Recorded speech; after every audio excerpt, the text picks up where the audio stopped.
Now these are some cool effing pens.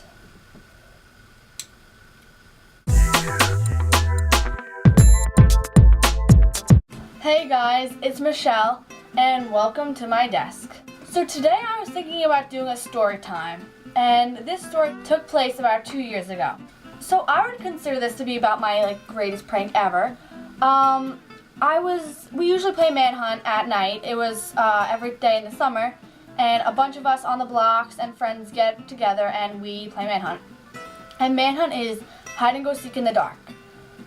So it can be scary at times if you don't expect something to happen, if you don't want to see some creeper in the dark. So this night I decided not to play Manhunt. My friend wasn't going to be playing, and I kind of wanted to do some summer homework that I had. I just wanted to get it out of the way. I never ended up doing it though, because I will tell you what happened. So I decided, I saw this mask I have, this mask right here. It doesn't really look that creepy right here, but when you see it on, it's like really skin-like. Anyway, I saw this mask and I was like, you know what, I want to play a prank on them. So I decided to go into my dad's room and I said, Dad, can I borrow a pair of your jeans? Black jeans and a hoodie. And he said, yeah, sure. So I took that, I put it on, and I went outside the back door. So let me show you how I was dressed. I had my jeans low like this because they are my dad's. And I actually put my brother's shoes on. If you could see that. And so yeah, I had my pants low, I had the sweatshirt on. Like this. And now for the mask. You ready for this? Almost tripped on a wire. So this is how I looked, and it's actually kind of like realistic looking, especially if you're in the dark and you can't see where the hell you're going. This is how I was. Let's turn off the lights for effects. Does that look creepy? I walked around the back, across the pool, on the deck, down. I'm pointing this way because this is how my house is.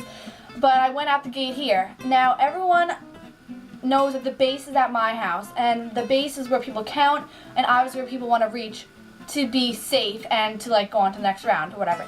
But all of the kids were already out. There was no one there counting, and there was nobody running towards the base yet. I got out there at a good time. So I walked around into my neighbor's backyard. They don't have a fence, so we just walk around. I walked around past the bushes and I stood at their shed. So I was sitting there like this with my arms crossed in this creepy getup, just standing there like this. The little neighbor next door, she was about, I don't know, in first grade, comes running over to tag me, thinking that I was on the other team. And she's just like, oh! And she just kind of stopped. And then her brother ran over, who was probably in about 5th grade, and he came over and he's like, ah! And he ran as fast as he could out of that backyard towards my house and his house, which is right next door to mine.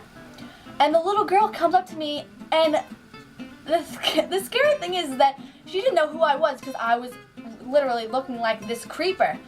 And she comes up to me and she says, I'm telling my mommy on you. And she walked towards her house. And by this time, I was in the middle of the backyard. It's a pretty big backyard with all trees around, shrubs to hide in. And I was walking towards the other neighbor behind my neighbor's house, so the one behind my house.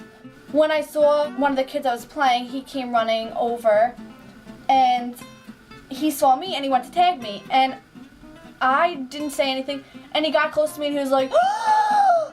And this kid is tough and everything, and he was screaming his head off.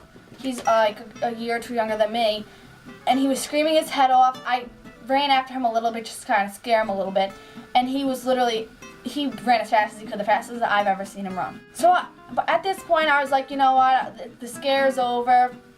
It was funny, it was whatever. And I went back towards the bushes. Everyone by then has already run towards the block. I didn't even know where they were going to be. I was like, oh, they're going to see me now. I'm going to have to confront, say who I am. They didn't, and I ran back into my house, quickly changed back to my pajamas or whatever, and waited for someone to come in. So my brother comes walking in, he's 3 years younger than me, and he goes, oh my God, Michelle, lock the doors, get weapons, hide, unlock all the windows because there's somebody outside. I was like, what do you mean someone's outside? You know, Michelle, there's somebody next door. We don't know who they are. They could be a rapist. They could be a murderer. And they're coming to get us. And I'm like, coming to get who? Coming to get us. We just saw, Colin just saw someone. He was chasing Colin. And I said he, and he's like, yeah, this guy was about 5'10". And by then I was thinking, wow, I'm 5 inches taller than I am. Actually, I'm 5'4", so I was 6 inches taller, supposedly. My brother ran, told everyone, like, lock the doors. He couldn't sleep that night. My neighbor next door, he's like a really buff man, comes out, because he has those little kids I was talking about, the girl and the boy.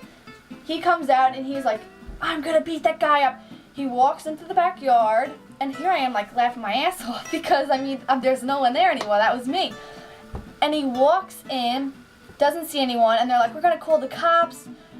And they ended up never calling the cops, but I thought it was pretty damn great. And to this day, they still don't know it was me. I told my brother, though, because he was up all night, you know, like, freaking out. And I really scared everyone that day, about 15 people. And to this day, they're still afraid to play manhunt because they're afraid of this creeper. And Colin, the boy that I chased, says that that was the scariest moment of his life. So, got something to be proud of. Scared a kid the rest of his life. So if you find somebody walking in your backyard, standing against the shed, it could be me. But it probably won't be, so don't trust me. Or it, or he, or she. So hopefully this story was kind of entertaining. I don't know how entertaining I made it, but it was probably one of those things where you had to be there. But to this day, I have to squeeze my legs a little tighter so I don't pee myself when they talk about that, because I know that they were scared shitless, and they still are. So thank you all for subscribing. It really means a lot. So thank you very much, guys. Follow me on Twitter, at LAUGHINGisSoFun.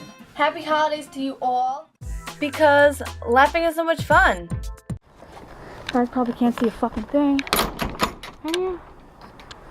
Maybe if I, like...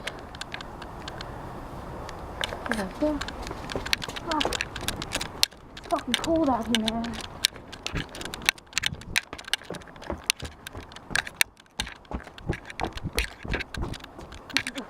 This is a fail. Sorry, guys.